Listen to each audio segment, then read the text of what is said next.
Eevee is never going to get another evolution. That's right! Unlike literally every other PokeTuber coming up with the same gosh darn concepts for new evolutions that everybody else is. I, Lockstin the Magnificent, am going to go against the grain and say Eevee isn't going to get a new evolution. No, in fact, Eevee is done. Dead. At least to me. And maybe to some other people, who knows? Eevee has to be one of the most weird and wonky Pokemon that this series has ever had. I mean, a generic cat, rabbit, dog, fox with a mane? Now that's original. Plus, Eevee actually has an interesting evolution scheme. I mean, it changes what it evolves into based off of in-game items, events, and locations. It utilizes almost every evolution mechanic, minus just a few, mainly ones that involve trading, and that cool Malamar upside down thing. Is there even any other Pokemon that does that? No. No. If Eevee did do that, I wonder what type it would be. Probably Ghost, because you inverted its world, and the opposite of life is death! So clearly, Eevee's not a one-trick pony. It's an 8-ruse dog. Puns aside, I really can't see Eevee ever evolving into any of the remaining types. Sure, there are plenty of Fakemon for the other types, but I feel like what we have now is all there will ever be. That's why they released that Super Celebrate Eevee statue. It'd be really rude to release that and then a few months later announce a new one for Sword and Shield. Rude. But don't worry, there's way more evidence for it that I will explain in a minute. But right now, the only evolution left that even seems feasible, in my eyes, is Dragon.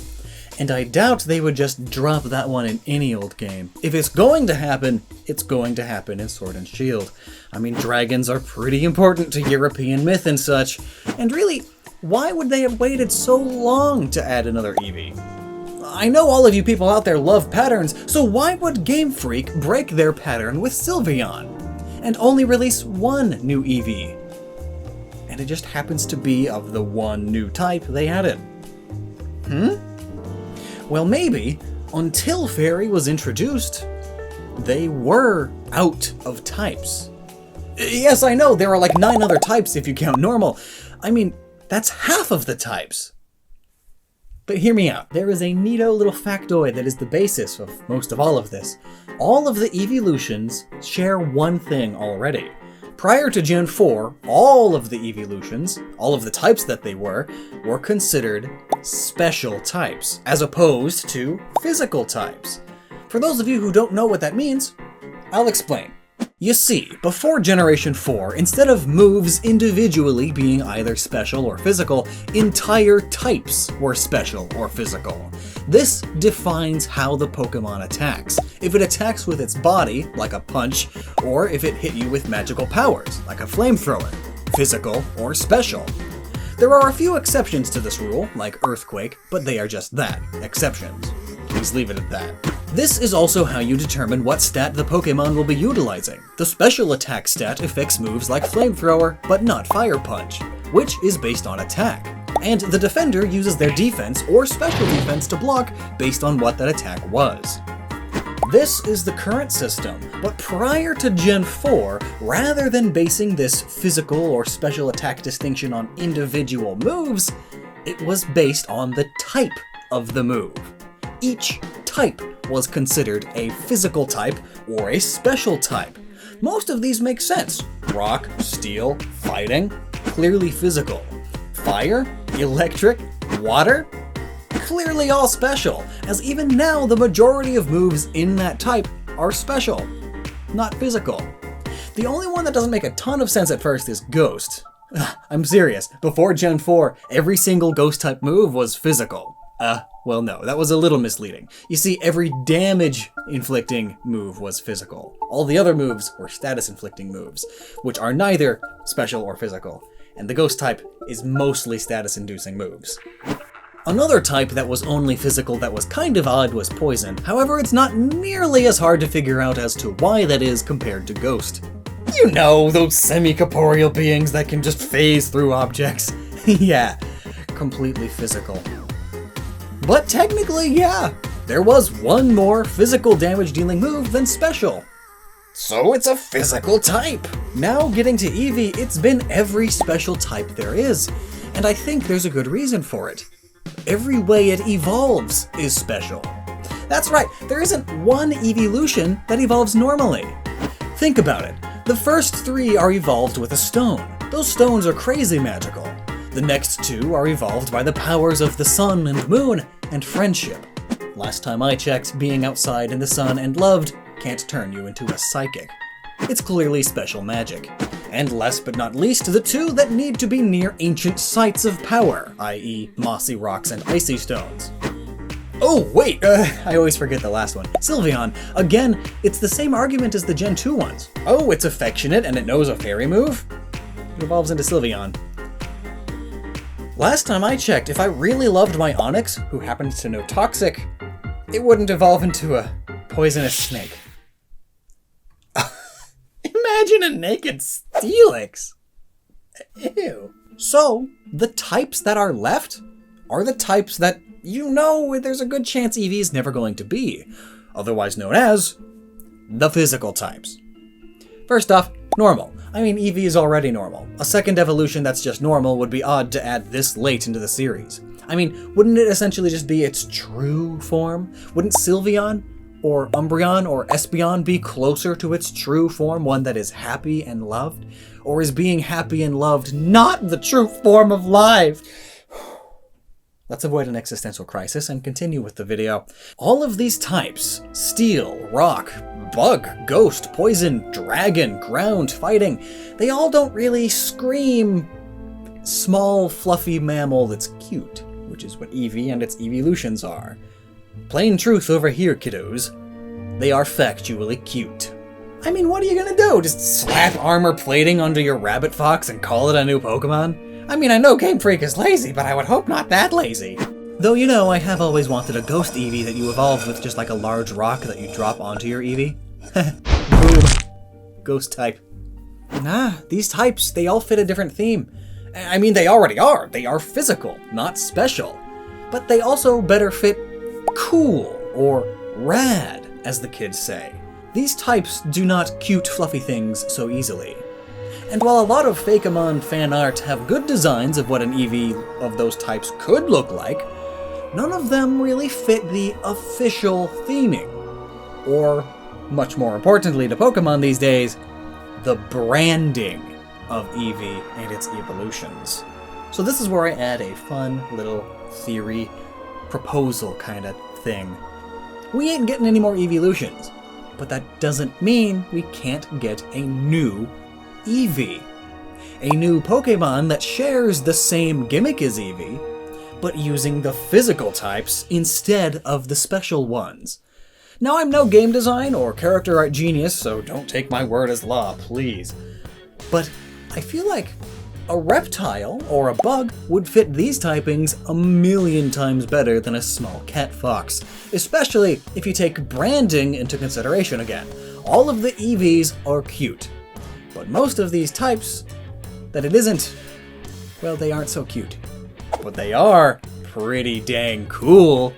It makes sense then to make a cool insect or a cool lizard or something. Anything that could realistically change drastically, but non-magically. You see, that's the big difference between this new Eevee thing and the old Eevee. The old Eevee uses stones and other sources of magical energy trapped inside of things to evolve, whereas our new Eevee would use something more physical, or perhaps it just evolves based on its stats, similar to Tyrogue, or perhaps through trade items. Like I said, the types that are left are all physical types. It physically bonds with the thing during the weirdo process of trading.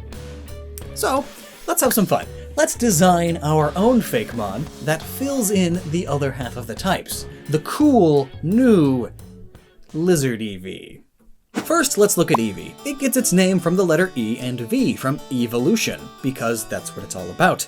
And its eeveelutions all have eon in the name, referring to a long amount of time, how long it takes for evolution to actually occur. Our new Pokemon should do the same, refer to its whole concept of mini evolutions, but not be as direct as Eevee perhaps.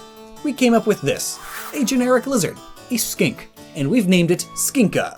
from the English word skink and the Japanese word shinka, which means evolution. After all, Eevee is still basically named Eevee in Japanese, so it's only fair for the next mon with the same gimmick to take from Japanese, even in the English translation. Being a skink works well too, as out of all of the groups of lizards, skinks are the most diverse. Also, they have blue tongues, and that's really cool. Skinka is about the same size as Eevee, just without the fluff. It's just normal type, and these uniquely colored scales are all the primary colors of the types that it evolves into. But how does it evolve? Well, there are a few ideas that I really like, and all of them fit into the physical theming to further differentiate it from Eevee. One option, for instance, is that Skinka learns many different types of moves.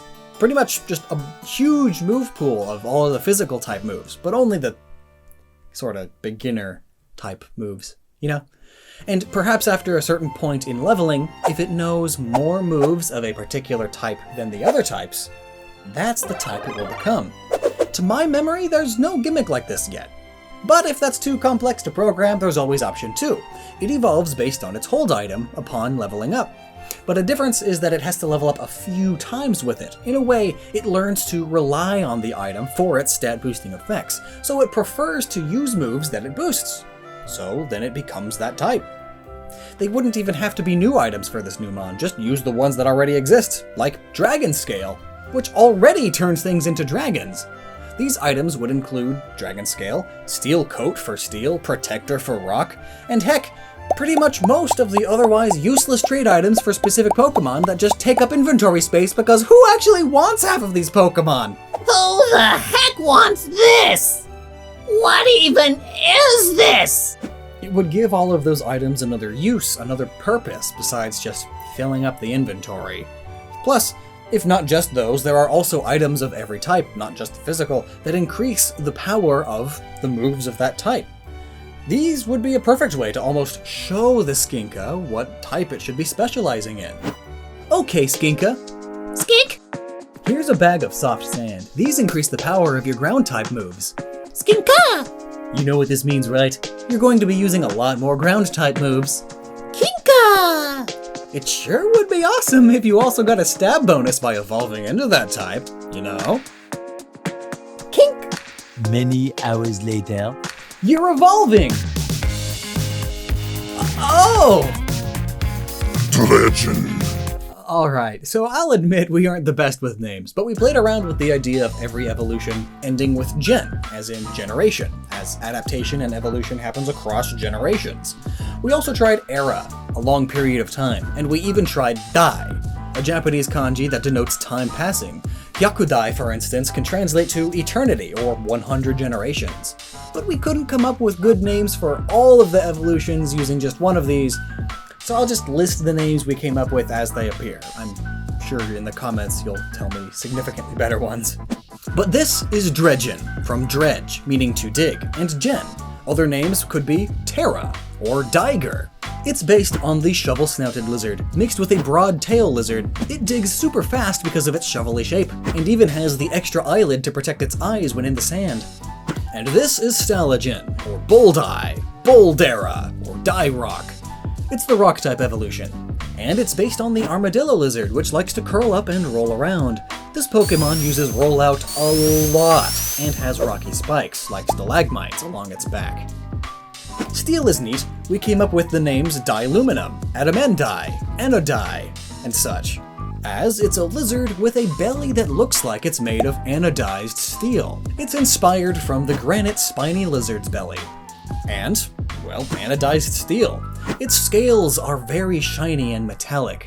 And we played around with plenty of ideas with steel or chainmail armor as well. Flying is like the opposite of steel, and there are several flying lizards, or at least gliding ones, but Gligar can only glide too, and it's flying type. For names we have Dysend, Era, or Sorgen, and we really wanted to avoid making it look too dragony, as there are plenty of dragons already, but no flying lizard Pokemon. And look, it even has the stupid neck flag thing. It's so dumb. Bug was a bit tricky. While a lizard suddenly turning into a bug makes more sense than Eevee doing so, it still doesn't make a lot of sense. But notably, not all bug-type Pokemon are bugs. Dwebble is a hermit crab, so perhaps to be a bug means to have a carapace or an exoskeleton, which most bugs do, which led us to the name DREDGEN, and the idea of this lizard being based on the large-scaled girdled lizard, specifically one that lost its tail to appear more bug-like. And it has a few massive scales, thick and large to the point where they act just as an exoskeleton, a carapace. It has become not a bug, but bug-like. Maybe it can even get a buggish jaw. The fighting type evolution is Bludgeon, Diral, Fudai, or Tetsudai. It's a monitor lizard, which is a huge and very territorial aggressive lizard. It stands upright, it's ripped, and its tail is built like a Tetsubo, the Japanese war club. It could even take its old shedded skin and use them as fighting bandages. And similar to how all of the eeveelutions are about the same size but Sylveon is big, this one is big too compared to the others. Poison was really easy to figure out. There are loads of venomous lizards. Let's name it Dykesic, Venera, Dysera, or Pathogen, or something. And to help differentiate this mon, we went with the Frilled Lizard. It also has the body of the rough-skinned newt, which is rough-skinned and is covered in a deadly toxin. In other words, please do not lick it. Ghost has the names Ectodye, Diplasm, Ethera, or Ectogen. It's a pale, creepy gecko, like a spooky gargoyle gecko, but with piles of super flaky, old, damaged skin all over it, giving it the creepy, classical ghost look. And lastly, for dragon, we came up with some simple names. DAIGON, Dragera, DREDGEN, Legend. Dragon just makes the most sense, really. I mean, it's a dragon. Easy there. Dragons are just big lizards. But we wanted to keep it distinct from flying so it doesn't have wings. Rather, it just has draconic magic powers. In this case, powerful, all-seeing dragon eyes. I have special eyes. We based this on the Eastern Horned Lizard, but with more dragon properties. This lizard is able to shoot blood out of its eyes as a defense mechanism. But that's kind of gross and dark for Pokemon, so instead, it just has magical dragon eyes. It shoots its dragon attacks from its eyes rather than its mouth, similar to how Snorlax shoots hyper beams from its eyes. And look here, the blood thing is still referenced in the red stripes beneath the eyes. Also, it too is big because of its draconic influence. It's on par with the fighting lizard. And that's our idea. And again, these are just some of our ideas. Heck, I honestly don't even like some of them. But even these are better than a lot of the fake Eevees you see. A cat with fists, a rabbit in armor, a fluffy dog that flies with its tail. No, thanks. Shoo, get. Shoo. So what do you think of our idea for a different Eevee? How would you improve upon it? Or are you furries too obsessed with this thing to accept anything else finishing off the types? Would you leave? So what do you think? Is the branding of Eevee evidence that it will continue to get more types? Or does the branding of Eevee as a cute, fluffy special thing mean that it's done? Let me know down below, and as always, remember to never stop using your noggin, and remember to never stop going to noggin.net and checking out our amazing merchandise. Look at this, it's so cool. Bunch of type symbols and unknown in an alchemy circle. It's really neat.